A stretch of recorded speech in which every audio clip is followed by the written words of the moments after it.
A Girl Who Waited, Chapter 13, Strength in Responsibilities. After her mother's death, Niyati felt the world shift beneath her feet. The warmth of home felt colder, the laughter of the past silenced, and the weight of responsibility now rested squarely on her shoulders. She was no longer just the daughter of a pampered family or a girl of a small family. She was the only support her father had left. Her days changed completely.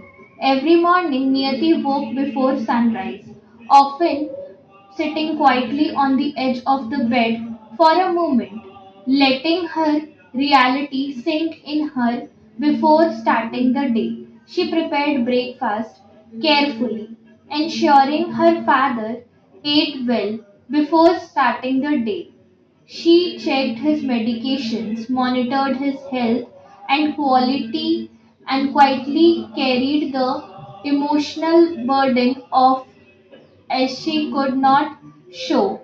Each act, though a small one, was a way to honor her mother's love and to keep her father safe, healthy, and grounded. The emptiness in the house was heavy, but Niyati filled it with her presence. She would often turn her mother's favorite bhajans while cooking, doing homework, hoping that somehow the melody would bring comfort to her father's heart.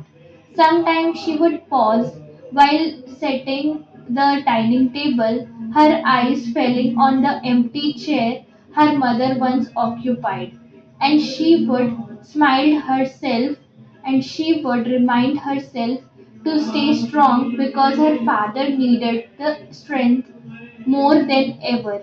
Sometimes she brought her father to the office. She believed that a change of environment would help him heal, distract him from the grief, and remind him of his life outside the walls of home.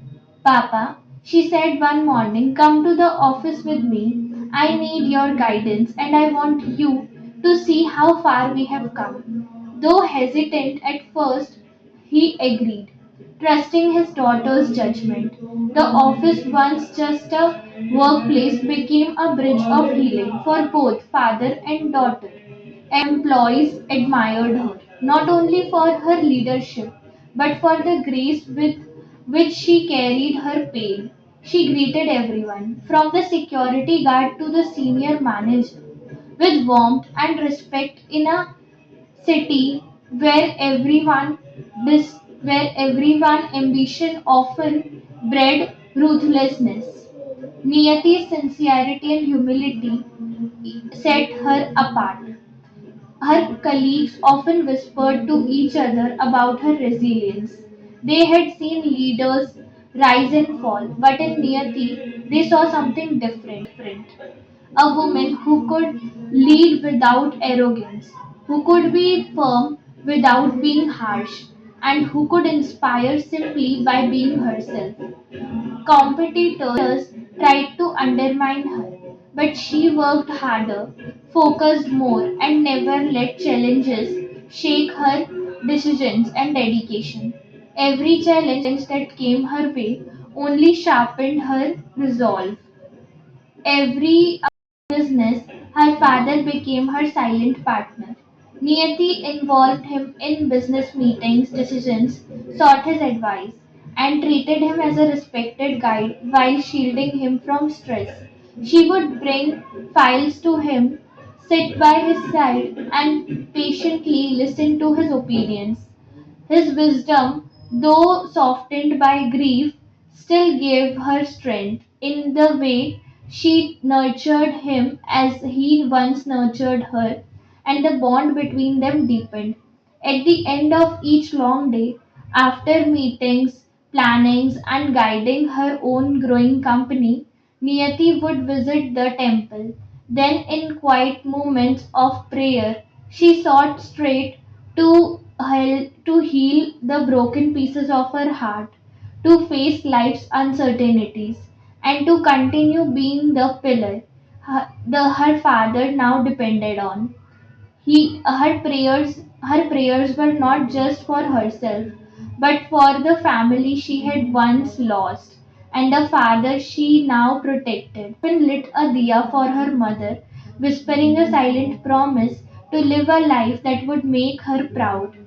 Though grief lingered, it did not consume her. The girl who had once been pampered had grown into a woman who carried immense responsibilities with courage, compassion, and dignity. She had transformed tragedy into resilience, loss into determination, and heartbreak into a silent fire that fueled her every action. Niyati's life was no longer only about surviving. It was about leading, loving, and creating a legacy for her father, for herself, and for the life her mother would ever wanted her to live. And as she closed the office doors each evening and walked home, she knew one thing with unwavering certainty: she would not falter. She would continue stronger than ever because now she carried not just her dreams but the hope and life of the people she loved the most. If you like this story, please do like, share, and subscribe my channel. If you want your story to be heard in our voice, please share your story in the comment box. Thank you.